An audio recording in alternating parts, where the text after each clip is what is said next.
down, you move too fast. Gotta make the morning last. Kicking down the cobblestones, looking for fun, feeling groovy. Ba-da-da-da-da-da-da, feeling groovy. Well, good morning or afternoon or wherever you are and whatever time it is. Welcome to the bridge. And we've got a great guest today. And she's been with, this is her third time with us. That's right. And she is back by popular demand. That's right. They're asking for you, Colleen. She's been requested. So, and we want you to notice the color coordination here. You know, we've got Yes. reds and oranges and pinks and lots of colors. that's right. But she's got her red glasses, so we let her in today.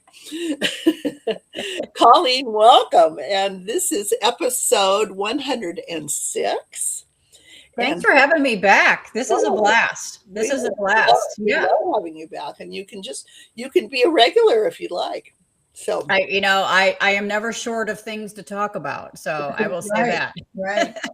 Well, we had a request from a listener or a watcher about you and your grief and loss and all that. You had piles of it. And then you talked about some marvelous therapy that you went through. And so I'm going to let you read the piece of feedback we got from our listener, and then you can kind of take us from there. And, Sandy and I will ask annoying questions along the way. Yes. Yeah. Do you want me to go ahead and do the quote first? Oh, I'm sorry. Yeah, do that. Yes, please, Sandy. Okay. So our quote for today is believe and act as if it were impossible to fail. And this is by Charles Kettering. Okay. I like that word, impossible to fail. Yeah. I love that. Yeah. I love that. I have lots to add. That actually is very apropos for what we're going to talk about today, too, I think. Yeah. Great. So let me read what this listener had posted after, I guess, listening to our last podcast. It says, perhaps she might do a post about it. I think many of her listeners want to hear about that in-between process of losing everything and being a strong caregiver and then slowly finding yourself. I'm unsure if it just comes with time and age. Am I too impatient? Am I lacking a gene? Am I too anxious? Is she some enlightened creature? She'd probably say no, but she seems pretty darn resilient. I have a lot to say about this. So I guess for context quickly for new listeners, I'm 58. I'm widowed. It'll be 8 years here in about a week, which is really shocking to me. Like, it seems surreal now.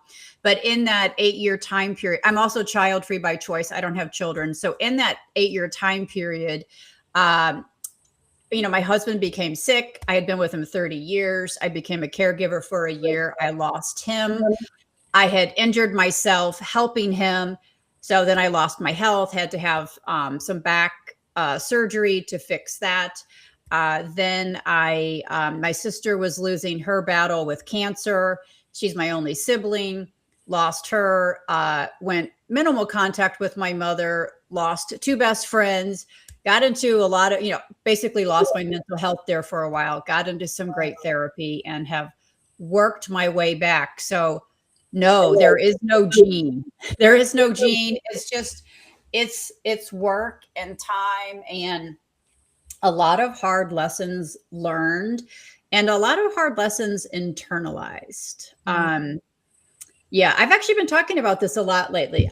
One interesting thing, like I just said, I'm going to be 8 years now. I always tell people I'm 8 years from when my husband died because I'm like, I have some distance on it. And that's very different than somebody who, the loss is newer. It's just, it is. I'm almost at a point now, I wonder sometimes if it was real, which I know sounds kind of odd. So I always give that for context because I do have some, distance on it. But this whole idea of finding a new identity, boy, it just takes time. It just takes time. And I'd say the hardest lesson I've had to learn is, well, there's many. There is no certainty. There is no certainty. So like your quote that says, act as if you can't fail. We almost have to, because there isn't certainty, and we can spend our whole life looking for certainty, like the what if this happens, what if this happens, what if I do that, like I call it the what if game. We can what if our life away.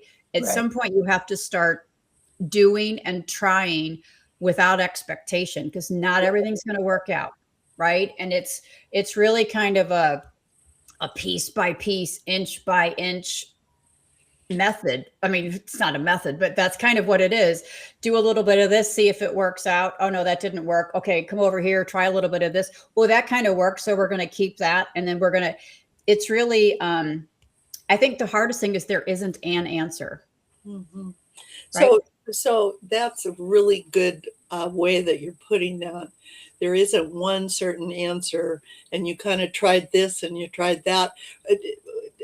At some point, did the perspective help you of kind of putting the things you liked together, or was it just a journey? It's been kind of, I mean, well, first of all, everybody's grief journey is different. I think we've talked about it. Like year one, I was fine. Like in my head, I was fine, absolutely fine, because you're really busy with the business of death, and your brain just will not go there. Year two was like my greatest, like deepest emotional grief, I'd say. Year three was like, oh shit, he's not coming back. Like I have to move, like this is real. Like this is, I have to move forward. So I would say it wasn't really till year three till I started even questioning, what does this life look like, you know, on my own, kind of thing. Sure. And yeah, it was just, I don't know. It was more like unlearning and unlearning than it was learning, like letting stuff peel away is what it was. You're kind of coming into new patterns of how you were going to live your life. Did you do a lot of group therapy, or was it just singular, or was it both? I did, as you mentioned earlier, I went, because I had a total like meltdown. They call them an emotional collapse. I called it a nervous breakdown. They're like, we don't call them that in 2025 anymore.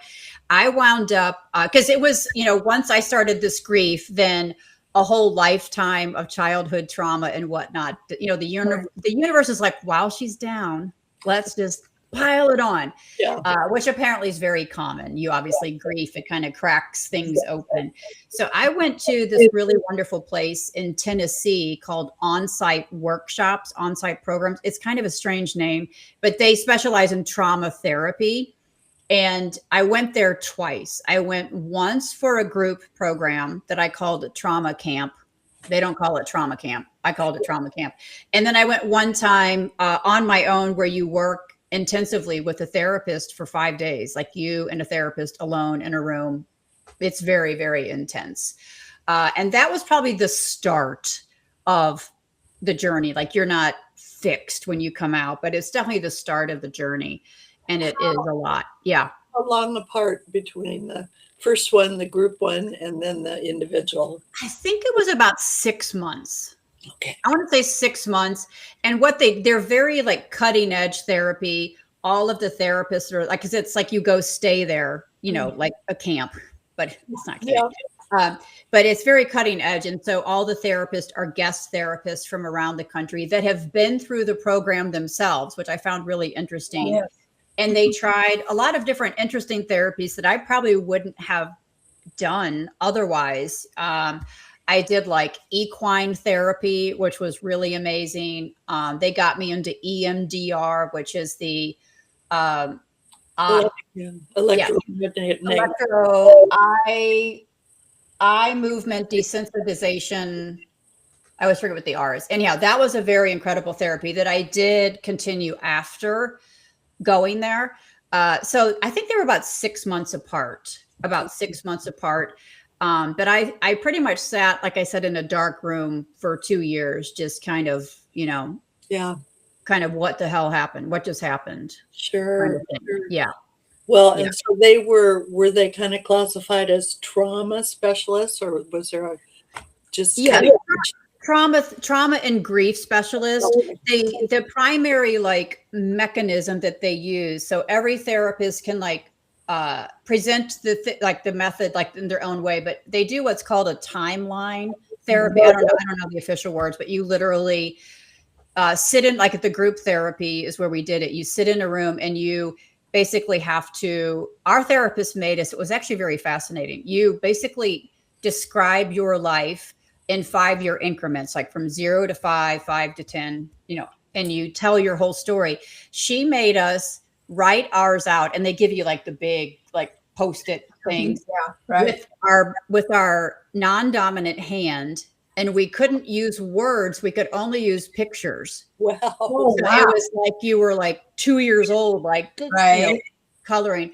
And then you work on that through like the first few days, and then you present your story to the group, which was absolutely terrifying. Of course, it was the first time I'd ever told, my whole story, every single solitary secret to the world. And it was probably the greatest sense of relief that I've ever had, like in an hour-long period. Because I told the story, the sun still came up the next day. I'm like, oh, Right. life went on. Secrets oftentimes make us sick. Yeah. So it was very visceral and Oh yeah. And then the non-dominant. Oh, that's just fascinating, isn't it? It was really fascinating. It was, but different therapists did it, approached it differently, but it was incredibly helpful. And from there, that was kind of the start of, I think that was the beginning of, okay, I'm going to be all right. I'm going to be all right. The sun still came up, told my whole story. I'm going to be okay. And then from there, it kind of started just the building and, the processing and all that. Is that like year 3-ish? That was around year 3-ish. Yeah. Okay. Yeah. So, Colleen, I have a question for you. So you lost the closest, sounds like you lost the closest people in your life. So when you're going through this, your support system has kind of vanished. How did you go about developing a new support system? Yeah, well, I mean, it was interesting. Losing my sister was next level. Like that was, that's really next level. You develop it, the therapist, friends. It was a lot of internal work, to be honest, because there isn't a lot somebody else can do, if that makes sense. People can listen. People can listen. But I think one of the things I really took away with it is any type of healing or building a new identity or anything like that, it is an inside job. Like it's absolutely an inside job, and we can have the support and all the stuff around us or not. It's still really up to us to, to do that work. You have to do that work. Mm-hmm. Yeah. Yeah. And it takes time. It takes time. It's like the 2 steps. I call it the do-si-do. It's like the 2 steps forward, 1 step back, and it eventually you get more forward than you do back. But again, it's the uncertainty of it. And there isn't an answer. Like we don't wake up one day healed or fixed. We wake up one day. In fact, I was just having this conversation with members in my community where I said, you don't, as humans, we don't eliminate negative emotion. You will always feel shame, guilt, fear in some level. You can logically say, oh, that shame is not mine. That was done to me, that kind of thing. You still carry it, right? The difference becomes when you stop directing your behavior from it. So you bring it along. You bring along the grief. You bring along the shame. You bring along, it's lessened. But we somehow I think as humans that we can do enough to completely eliminate those feelings, and we don't. And I think when we continue to feel some things, we think, oh, I'm not healed enough yet. I'm like, no, we're always going to feel it. We're always going to feel it to some level, not fully, but you stop living your life based on it is the difference. Well, it sounds kind of like, yes, I feel bad because, or I feel guilty because yada, yada, yada. But, and then you turn that around.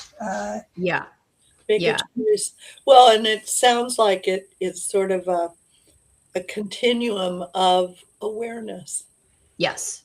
And gradually you obviously get better and better. Like I'm very good now. I can tell immediately, like when I'm triggered by something, like, oh, and I'm like, okay, you're triggered, Colleen. Like, take a breath. Like, you don't have to act on it. Like, what do we really want to do? So I think we learn to kind of bring ourselves back a little bit, but you need to process through those emotions. I always share this story. I don't know if we've talked about this. One of the greatest videos is Billy Bob Thornton, the actor. Right.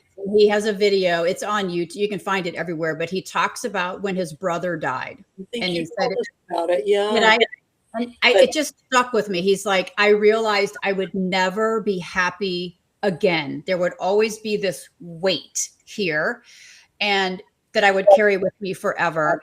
And it's the same with any of these heavy emotions. And he said, and I really realized I didn't want to get rid of the weight because, honoring my brother, he meant that much to me. But the rest of my life, he's like, I've had a wonderful life, I'm a very successful actor, blah, blah, blah. I will never be, there's always this weight here. And I think that's important to keep in mind, that at any given time in our life, we will have good, bad, neutral happening. We're never free. Like we're never just happy. It doesn't exist. Right. Yeah, well, and it's sort of like it's almost a way to honor the past. Yeah. What those people, what they have given you. Yeah. Remember it. So that's really, I remember you telling us about the Billy Bob. Well, and I think you find your abiding joy, and joy is deeper than happiness. And so we've talked about this on our podcast several times, is the fact joy has nothing to do with the outside circumstances in your life. The joy is something that is abiding in your soul. Yeah. Again, I think it's a choice. You have to choose to be able to receive that. But joy is a different, you can live joyfully and still have a sadness about other things, but it doesn't drive your bus anymore. It ends up I love that. I love that. One of the passengers in the back, but it's not. It's riding shotgun. Maybe it's riding shotgun. But as long as we're living, breathing human beings, we will experience emotion. Sometimes they're really good. Sometimes they're not. I think we fall into the trap of thinking, like maybe this person who wrote in, I don't know her circumstances. We somehow think that one day we will eliminate all of that, and then life will go on hunky dory. And that's not the case. I think we need to frame it as, oh yeah, that's here. That's here. And it will sneak up on you. It'll sneak up on you. Like I still go to call my sister sometimes, like, oh my God, you won't believe what happened. And I'm like, oh shoot, I can't call her. And then it like hits you again. And that's coming on 4 years now. So it's just always there. And I almost look at it now as these deep emotions make you alive. Like they really make you alive, even if they're hard. Sure. And so one of the things I always say is the best thing you can ever give yourself is to get comfortable being uncomfortable, because when we try to fight the discomfort or avoid it, not that anybody wants to be uncomfortable, but you can waste so much time trying to, if I do this and do this and do this, I won't feel this and and then I'll be able to go, live happily or do the thing. Right. You could waste a lot of time because it doesn't exist. Right. It's part of being a human being.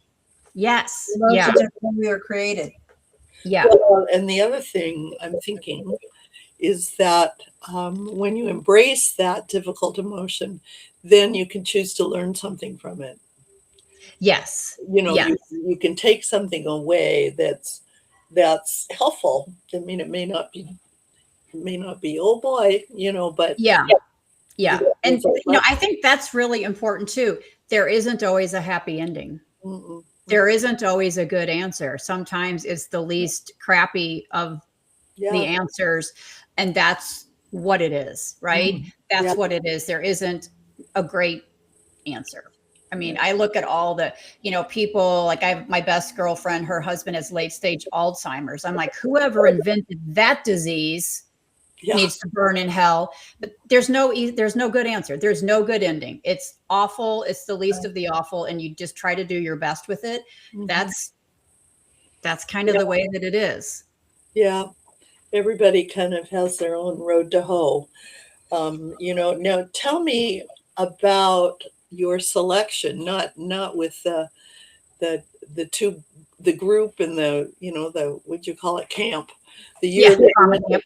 to camp, trauma camp. Um, how selective were you in finding therapists? Well, that one, interestingly, I stumbled across them. This was in COVID. I'd had my total meltdown. I was sitting alone in my house in the dark, kind of. And I'm a researcher. So I got on YouTube and I started watching YouTube videos and I started reading books and all the things. And the singer, the singer Jewel. Yeah. Yeah, I do. I for some reason I got into her book. She wrote about going to this place. And I was like, oh, I was just kind of like, oh. And then I watched a YouTube video and somebody mentioned this place. I'm like, oh. It was just kind of like, I needed to check it out. So that's, I found it by accident. When I mention it now to people, especially like in therapy circles, they're like, oh yeah, that's a good one. That's a good one. Yeah. But afterwards, I went through probably a few different therapists. You really need to find somebody you're comfortable Right. with. Right. Yeah. Period. I've heard that. Yeah, you really need to find somebody that you're comfortable with and go with that. And I probably wouldn't have been so open to some of these, more modern therapy because I just thought you sat on the couch with the psychiatrist and told them your deep dark secrets, and that's just not therapy really anymore. So it was really helpful. So what was your standard of I feel comfortable with this person? Can you talk about what? I don't know. Gosh. I mean, for me, for sure, no men. I wasn't comfortable with a man. That's just a preference. I think it was a gut feeling. I don't even know that I can. It's just like when you meet people out, you get that gut feeling like, hey, we could be buddies or not. It's just more of a gut intuition. Sort of a connection there. Yeah. Just kind of a connection. Yeah. And obviously somebody that you're going to be comfortable telling your deep dark secrets to, because that's the whole point of therapy, right? Yeah. Is to let it out. So I'd say it was more of a just a gut check. Yeah. And part of the reason you go to a therapist is because it's a safe environment and it's not somebody who's going to go out and tell people what you said. Yeah. I mean, that's the reason you pay the big bucks to go. Yeah. Yeah. Well, one of the things we learned at this camp, and I always tell people all the time, I call it the journ and burn method, where you journal and then you immediately burn it. Not burn it when you get back from the grocery store. I mean, you write it down exactly what you want to say, and then you immediately destroy it. So there is no chance of anybody finding it. That's an incredibly helpful method. I just call it the journ and burn, like journal it and burn it. And then it's very cathartic. It's gone. Yeah. It's the 3 a.m. thoughts that we don't dare say out loud. And there is something about journaling that connected to our brain or something. It just gets it out. Yeah, it gets it out. Yeah. It gets it out. Yeah. So can you speak maybe another time directly to our listener with the question? Anything there that you want to tell her? Yeah, I'm not some mythical creature. I'm, just a human. And I would say this, anybody with any experience behind them, like one thing that's been very helpful to me is I remind myself, I've already survived this far. I'm 58. I've gotten this far, and trust yourself that you'll figure it out.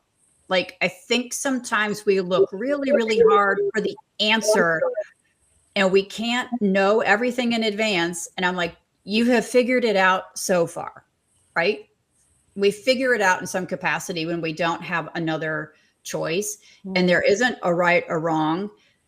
I mean, moving through it is, it's an absolute shit show, if I can cuss. It is. And then eventually it's less and less, and eventually you come out the other side. I don't think there's a time frame on it, or you just eventually it comes out. And I know that's not a great answer that people want to hear, but that's kind of life, right? Right. Well, and you're saying again, it's individual. what somebody is going through is not going to be the same thing that the next person's going to go through. It's going to look different because each journey is unique, right? Mhm. Well, Absolutely. yeah, and I like the fact you said, look at what you've done so far. You've already made it, and that's a little comforting. Yeah. I'm still standing. Yeah, I'm still standing. You figure it out. I think we can make ourselves a little crazy trying to think about every possible outcome so you can mitigate it in advance and so that you think you're going to avoid it.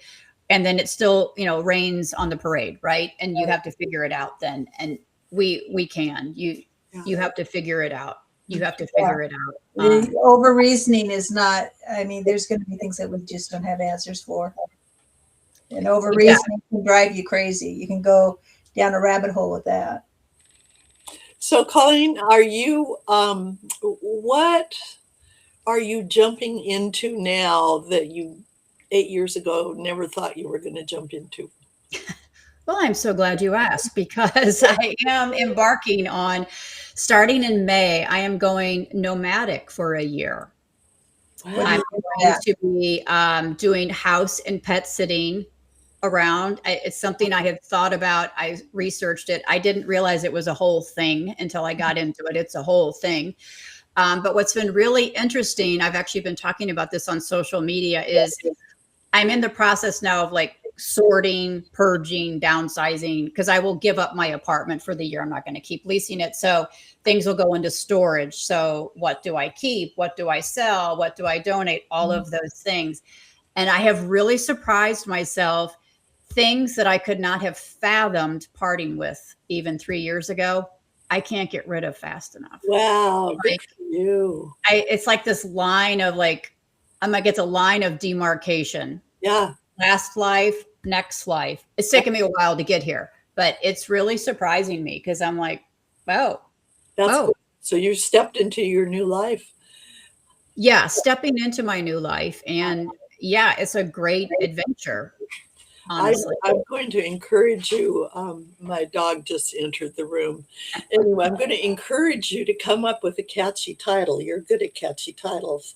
Yeah, yeah, I just interviewed somebody. Well, we just interviewed someone a couple weeks ago. She calls herself the digital nomad, yes, but she yes, goes around the world yeah, and yeah, writes, yeah, And so I like your term nomad. So you yeah, yeah. come up with a great title, and then I you, do. I know. I've been playing with like Reinvention Road. There's a few I've been playing with. And I'm going to stay domestic for now because I do have my little dog who will come with me. She's 12. She does have liver cancer, so yeah. I don't know what her time frame is, but and then I will go international. Uh-huh. And I am talking about it on social media and all. But it's been very interesting uh get in terms of identity, when your life gets flipped upside down, like you just imagine, life going on. Like if my husband were still alive, I'd still be married. I'd still be living in Florida probably. And, who knows where it would have gone. And now I'm very happily single. I talk about that a lot on social media. I love being single. I love living on my own. I love the freedom of it. I love in a way that I never expected. I mean, it took a while to get here, but it's just really interesting letting like yourself come out I kind bet. of thing. Are you so you're on social media. What social media are you usually on?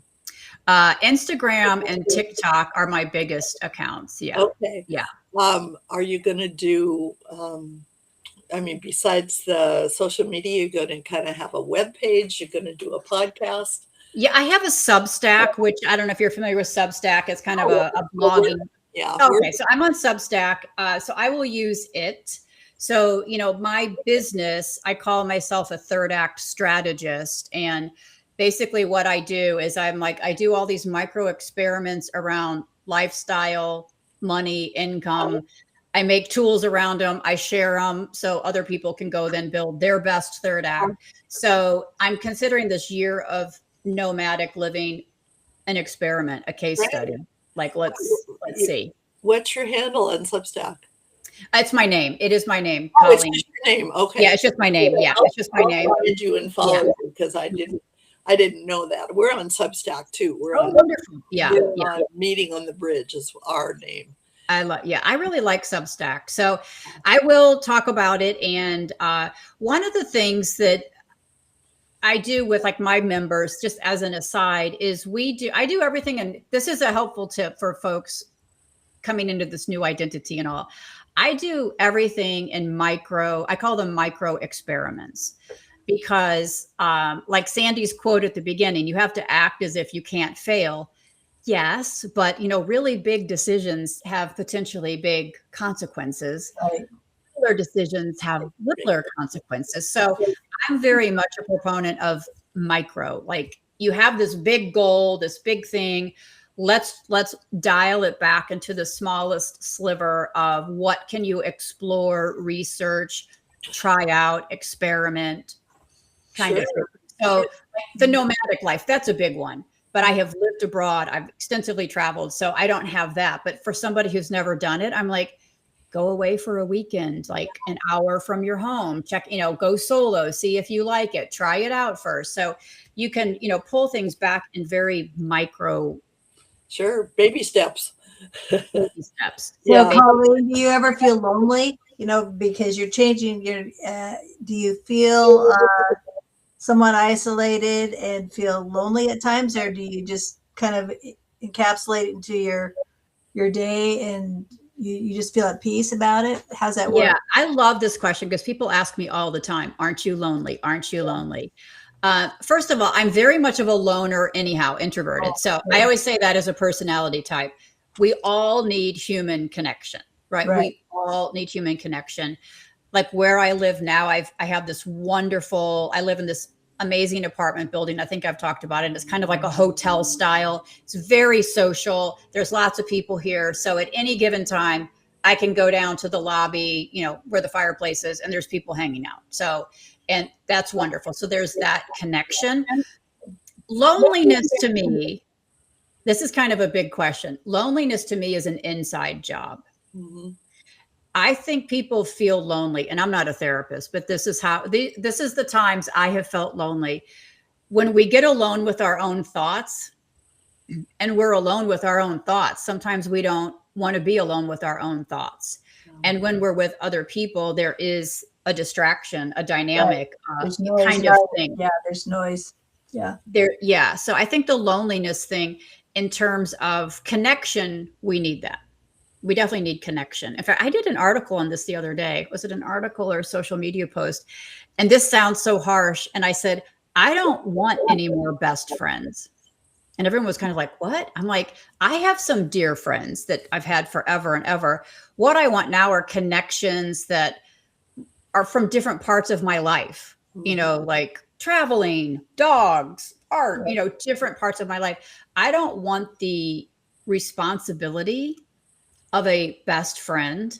And I don't want right now the energy that you need to put into a relationship like that. Mm-hmm. Like I am very much in my selfish era right now. I'm like me, like all about me.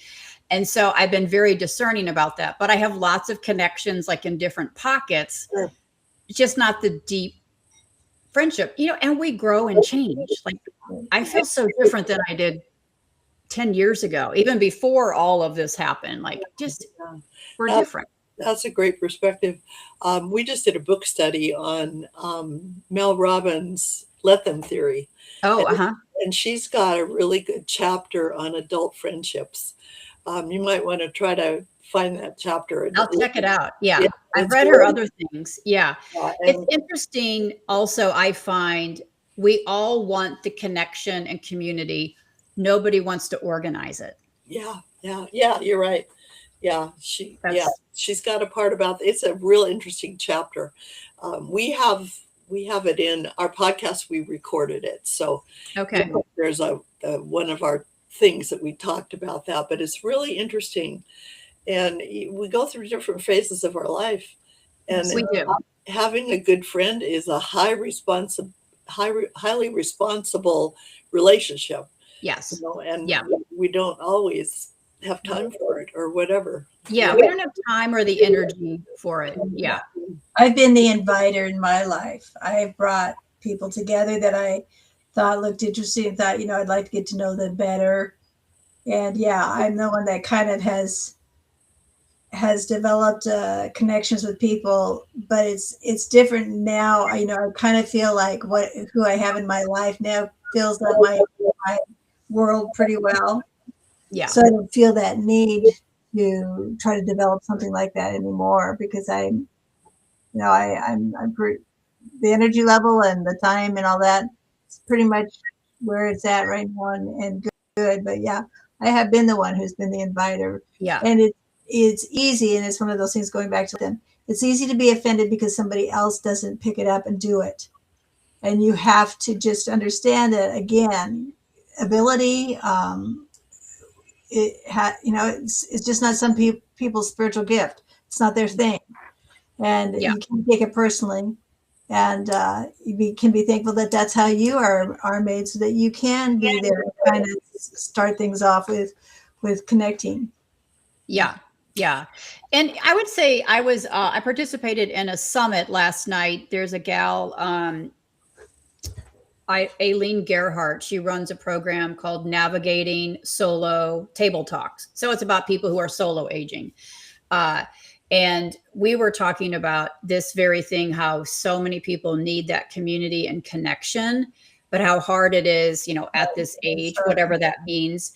And it's really our responsibility to go find that connection for ourselves. Right. It's easy to think everybody else is in charge of organizing it. And so, a little bit of the self-responsibility element there. Yeah, but I'm looking for my nomadic life. I'm I'm going to go wherever I go, I'm going to go find something cool to do. Right. Right. And just kind of see what happens. I know what I was going to say.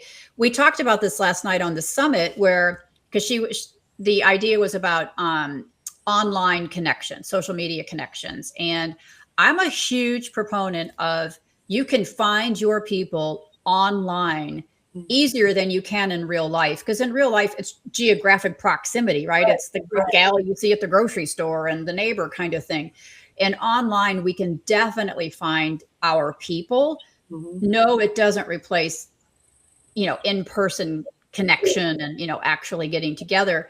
But I think there's an incredible opportunity there as well. I mean, I already have people that I've known on social media for a long time, oh my gosh, if you come to Scotland, we've got to get together. Oh my God. What I'm saying? Right. Connections that you've made. Right. So I think, that's a good place as well. Yeah. When you can have deeper conversations online sometimes than you would in a coffee shop with the distractions.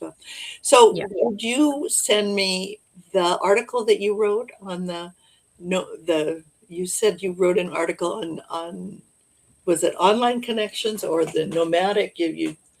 I'll see what I have. Yeah, because sometimes I confuse with what I've written with social media that I've said, because I do a lot of social media, but or something. But I think it's a good topic to have. Yeah. Yeah. I mean, there's a lot of, I think a lot of people, we were talking about this last night, because they were are our people, meaning our age, on TikTok? I'm oh yeah, they're on TikTok. And I think what's interesting about TikTok is it is kind of the Wild West, but I find the people who are on TikTok, they are on TikTok explicitly because their neighbors and friends who are on Facebook are not on TikTok. And so there is much more, I would say, open conversation and things like that. So it's been interesting to, get to know that platform and meet people on that platform. Each has its own genre, so to speak. That's very true. Yeah. So anything else that you want to tell our listeners today? Oh gosh. I mean, sometimes I feel that movie Moonstruck with Cher, when she slaps him and she's snap out of it.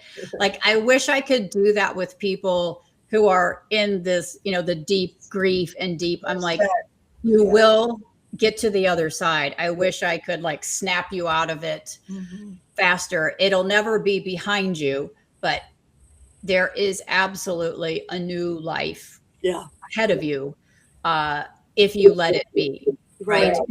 It's the hard lessons that we already know. We already know these lessons. It's just believing. I'm like, now you got to believe them. Yeah. now you got to believe them. Yeah. Right. Yeah. So, what would be one takeaway that you're taking away from our conversation today? Oh gosh. I think, we're all the same in a sense. We're all the same. We all experience things very differently, but as humans, we all experience deep emotion. And if we could just convince ourselves that feeling the hard stuff is okay too, Yeah. we get Yep. through it faster. I Yeah. think we get through it faster. Yeah. Yeah. Cindy, take away. My takeaway is that life is messy, but it is also fabulous. It's both at the same time. Mhm. I love your nomadic journey that you're on. That's going to be fun to hear about. It'd be great to have you on and have you tell us your stories. It'll be awesome. Yeah. Have you? I'm happy to. Do you do a podcast? I don't do a podcast. I do social media. I do a live video every day, every morning for 600 days in a row now. I've done it. So that's kind of my podcast. But so I'm on social media regularly. I have a Substack. I have my membership community, but I will for sure document this nomadic process, which I've already started. In fact, I'm going to turn my camera a little bit. I want to show you this absolute disaster that is over here. This is the chaos corner of so this part looks okay. That's my chaos corner. That's all the stuff I'm selling, donating, all of these things. Yeah. And it's been such an interesting emotional process of like what I'm ready to get rid of. Mm-hmm. What I'm like, I can't get rid of stuff fast enough. And just a few years ago, it's like, oh, I could never get rid of that. So it's been really fascinating, kind of letting that go and shedding the rest of the past. Not getting rid of it, but kind of just letting it. No, it's really important. That would make another great article. Yeah. It's not easy, and yet it's very freeing to do. It is. In fact, I'm sitting here like looking at my little doggie who's 12 with liver cancer. She's my last connection to the past, with my husband and sister. So I'm like, that'll be a really sad day, when her time comes. Right. It's the last connection. But my life doesn't resemble, I keep saying, I want an entirely different life. I don't know what it is. I want an entirely different life. I don't know what it is. And inch by inch, it's becoming that. Yeah. But you're open to it, and you want it, whatever it is, you're ready for it. Yeah. That's and really let it come slowly. I mean, just let it come slowly. It's going to come in its own time. And I always say we have to be open. Here's two lessons I always teach my members. You have to give yourself permission to make potentially bad decisions because there is no certainty, right? And you have to truly be open to new possibilities, and not just new possibilities like, oh, let's try this Italian restaurant instead of this one. I mean, let's go eat Mongolian food. You really have to be open to trying some new things, even in micro doses, so you can check it out and see what fits. Yeah. I think that really resonated with me as your micro experiments. I think that is very wise to be able to figure out, okay, I'm going to try this, not trying to change everything at one point in time because it can be overwhelming. But if you do it, as you mentioned, micro experiments, just step by step, then it's an adventure, right? Mm-hmm. It's an adventure. And you, like you said, you do it. I mean, otherwise we can really overwhelm our own emotional systems where we just shut down and we don't do anything because it just feels so big. So I always talk about micro experiments without, blowing up your whole life. Right. is a good way to go. Somehow have to create a little safety so that, we can stick our toe in that new water. Exactly. Yeah. Well, Colleen, you may have somebody who wants to hear from you again, and we'll just invite you. And then we'd like you to come back whenever you'd like to. Super. We can talk about the nomadic life. I can check in with you and let you know how it's going. That would be awesome. A lot of people say, what if you hate it? What if you hate it? I'm like, I'll stop doing it. Yeah. Right. Not worried about it. You're very entrepreneurial, so you but know. it's yeah, well, we stopped doing it. I think that's kind of the permission to go make potentially bad decisions. I could get out there and hate it. I don't know, but I won't know till I do it, right? And Right. then And you don't have to run it by anybody else. no, That's exactly, really freeing. exactly.